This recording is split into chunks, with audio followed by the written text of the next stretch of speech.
It's crazy how no one is talking about this. I'm your host Yusuf, and these are 10 scary UFO sightings the government tried to keep a secret. Make sure you subscribe and ring that bell to get notified whenever we upload a new video. Anyways, let's get beamed up. Number 10, the Battle of Los Angeles.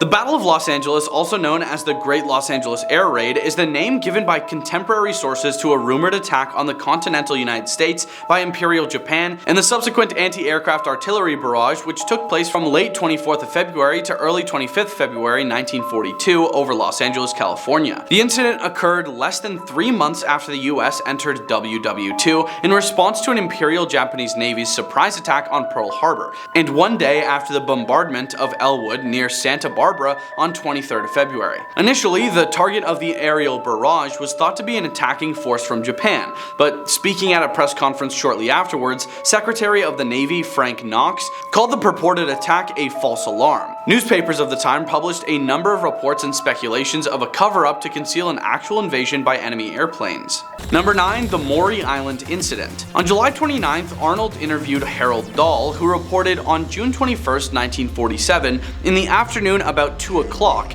I was patrolling the east bay of Maury Island. I, as captain, was steering my patrol boat close to the shore of a bay on Maury Island. On board were 2 crewmen, my 15-year-old son and his dog. As I looked up from the wheel on my boat, I noticed 6 very large donut-shaped aircraft. Dahl further claimed that one of the objects began spewing forth what seemed like thousands of newspapers from somewhere on the inside of its center. These newspapers, which turned out to be a white type of very lightweight metal, fluttered to earth. Dahl reported that a substance resembling lava rocks fell onto their boat, breaking a worker's arm and ending a dog's life. Dahl also claimed he was later approached by a man in a dark suit and told not to talk about the incident. Crispin, when interviewed, reported having recovered debris from Maury Island and having witnessed an unusual craft. Number 8, covered up. The Roswell incident centers on the 1947 recovery of metallic and rubber debris from a military balloon that crashed near Roswell, New Mexico. Decades later, conspiracy theories claimed that the debris was from a flying saucer, which had been covered up by the United States government. In 1994, the United States Air Force published a report identifying the crashed object as a nuclear test surveillance balloon from Project Mogul. On July 8, 1947, Roswell Army Airfield issued a press release stating that they had recovered a flying disc. The Army quickly retracted the statement and said instead that the crashed object was a conventional weather balloon. The Roswell incident was not widely discussed until the late 1970s, when retired Lieutenant Colonel Jesse Marcel, in an interview with UFOologist Stanton Friedman, said he believed the debris he retrieved was extraterrestrial. Number 7, the Mantell UFO Incident. On January 7, 1948, 25-year-old Captain Thomas F. Mantell, a Kentucky Air National Guard pilot, passed away in the crash of his P-51 Mustang fighter plane near Franklin, Kentucky, United States, after being sent in pursuit of an unidentified flying object. The event was among the most publicized early UFO incidents. Later investigation by the United States Air Force's Project Blue Book indicated that Mantell had passed away chasing a skyhook balloon, which in 1948 was a top secret project that he would not have known about. Mantell pursued the object in a steep climb and disregarded suggestions to level his altitude. At high altitude, he blacked out from a lack of oxygen, his plane went downward into a spiral and crashed. Number 6, the Gorman Dog Fight. George F. Gorman told the tower that he was going to pursue the object that had appeared to determine its identity. He moved his Mustang to full power, 350 to 400 miles per hour, but soon realized that the object was going too fast for him to catch in a straight run. Instead, he tried cutting the object off by turns. Gorman made a right turn and approached the object head-on at 5,000 feet. The object flew over his plane at a distance of about 500 feet. Gorman described the object as a simple ball of light, about 6 to 8 inches in diameter.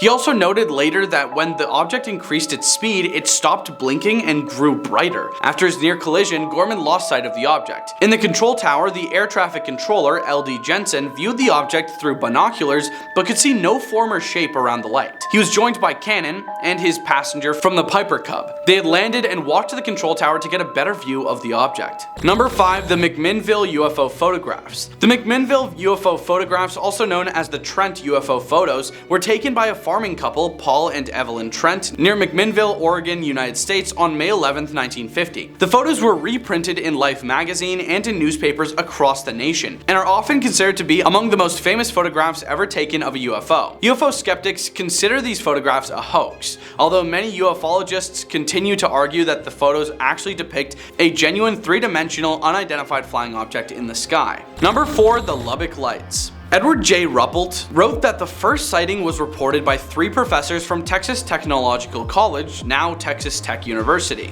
located in Lubbock on August 25, 1951 at around 9 p.m. According to Ruppelt, they were sitting in the backyard of one of the professors' homes when they observed a total of 20 to 30 lights, as bright as stars but larger in size, flying overhead. Ruppelt wrote that the professors immediately ruled out meteors as a possible cause for the sighting, and as they discussed their sighting, a second similar group of lights flew overhead. According to UFO author Jerome Clark, 3 women in Lubbock reported that they had observed peculiar flashing lights in the sky on the same nights at the professor's sighting. Number 3. The disappearance of Felix Moncla. On the evening of November 23, 1953, Air Defense Command Ground Intercept Radar operators at SALT STE, Maury, Michigan, identified an unusual target over Lake Superior near the Sioux Locks. An F-89C Scorpion jet from Kinross Air Force Base was scrambled to investigate the radar return. The Scorpion was piloted by 1st Lieutenant Moncla with 2nd Lieutenant Robert L. Wilson acting as the Scorpion's radar operator. Wilson had a difficult time tracking the object on the Scorpion's radar, so ground radar operators gave Moncla directions towards the object as he flew. Moncla eventually closed in on the object at about 8,000 feet in altitude. Ground control tracked the Scorpion and the unidentified object as 2 blips on the radar screen. The 2 blips on the radar screen grew closer and closer until they seemed to merge. Assuming that Moncla had flown either under or over the target, ground control anticipated that moments later, the Scorpion and the object would again appear as 2 separate blips. Donald Kehoe reported that there was a fear that the 2 objects had struck one another, but the single blip continued on its previous course. Attempts were made to contact Moncla via radio, but without success. A search and rescue operation by both the USAF and the Royal Canadian Air Force was quickly mounted, but failed to find any trace of the plane or its pilots. Number 2. The Exeter Incident. On September 3, 1965, at approximately 2 a.m., 18-year-old Norman Muscarello was hitchhiking to his home in Exeter along New Hampshire Road 150. Since he did not own a car, Muscarello would hitchhike to and from Amesbury, a distance of about 10 miles or 16 kilometers. After reaching Kensington a few miles outside of Exeter, Muscarello noticed 5 flashing bright lights in the distance, which he initially thought might be the lights of a police car or fire engine. As he drew nearer to the lights, he saw that they were hovering in the air just above the trees and illuminated a nearby field and 2 houses in brilliant red light. One house belonged to the dining family, who were not at home at the time, the other to a family named Russell. He became terrified as the subject, which made absolutely no sound, began to move steadily towards him. Panicking, he dived into a ditch beside the road. The lights changed directions and hovered over the dining farmhouse. Muscarello ran to the Russell's house, pounded on the door and yelled for help, but no one answered. Number 1. The Phoenix Lights. A widely reported appearance of black triangles involved the Phoenix Lights event, during which multiple unidentified objects were observed near Phoenix, Arizona, and videotaped by both the local media and residents beginning on Thursday, March 13, 1997. Some of the observed objects or lights appeared to be grouped in a large V formation that lingered for several minutes. Some residents reported one of the black triangles to be over a mile wide and that it drifted slowly over their houses, blocking out the stars of the night sky. An official report from the US Air Force concluded that the military had been locally testing aircraft-launched flares during that time period, but who knows? Thanks for watching. Those were 10 scary UFO sightings in America that will blow your mind. Leave a like and comment if we missed anything, and we hope you have a scary day.